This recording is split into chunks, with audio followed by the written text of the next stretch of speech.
Hello guys, magandang tanghali. Gagawa tayo ng sago at gulaman. Dahil sa sobrang init ng panahon, naghanap tayo ng malamigan ang ating lalamunan. At ito ang ating mga sangkap na gagamitin. Meron tayong niluto ko na sago, black gulaman na unflavored. Meron tayong powdered mixture na nabili natin na mayroon na siyang kulay at mayroon brown sugar. At sa isang container, maglagay lang tayo ng tubig, mga 1 litro. At isunod natin ang ating powdered mixture.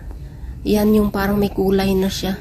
I-mix natin ng mabuti hanggang sa matunaw ang sugar. Para siyang brown sugar or parang maskubado.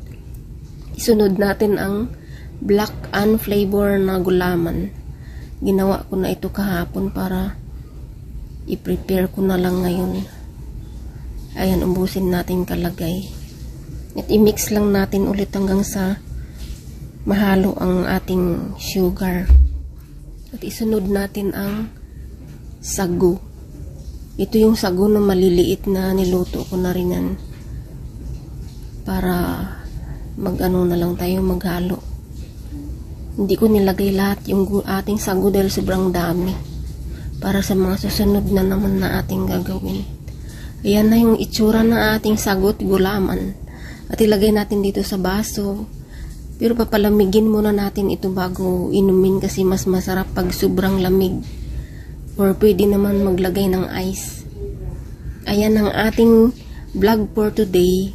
Thank you sa mga nanonood at saka sa mga hindi pa pala nakapag-follow sa akin. Please follow for more at saka sa ating YouTube channel. Please subscribe sa ating YouTube channel, Racy Connect TV or Racy Food and Travel.